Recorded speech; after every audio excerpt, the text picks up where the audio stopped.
Umuwi nga. Nasaan na nga? Kailan? Anong oras? Mga hapon yan. Pauwi pa lang siya 2 o'clock. 1, gano'n. 2 o'clock eh. Nag-check ako ng 4 o'clock. Wala pa siya. Baka tulog na. Wala. Pwede sana nakita ko dumaan sa ano. Wala mo. Chinek mo, nag-review ka? Nag-chat ka kay Ate Pearl, di ba? May ginagawa.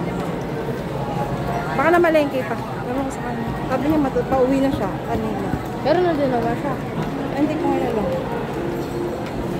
May pumpang. Uy, nasa ng easy sock mo na sapatos na binili natin? Bukas mo pa sa sapinis? Lalo. Ngayon eh. Punta rito, makakang basurero. Ha? Makakang basurero. Sino? Kailan? Ngayon. Huwag kasi ganyan dito. Dapat hindi ba ka rin lang. Tumingin ka na ba ng linya? Meron nga rin, may 70,000. Bumili ka. Para may pas paupahan natin. Ano ko nga sa'yo, sidecar. Nabuli ko sidecar. May sidecar ba? Pera ka. Oo, bibili. Sampalin kita dyan, puro ako na lang. Hindi ka nagbabayad ng utang mo. Magbabayad nga ako sa'yo ngayon. Ito naman sa... Binabayaran ng utang. Dispose mo na yung ano. Yung alin? Dispose mo na yung... Ka-ingest, uhulugan niya. Binata na si Luke, hindi pa siya tapos sa mga utang niya sa akin.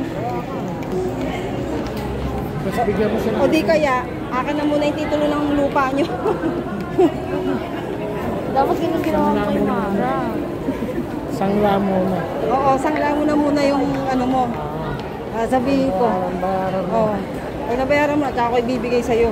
Pero pag may bumili, pa rin yun. Kahit 10,000. wala nga siya pandown. Tanungin ko, kaya mo na ba 10,000?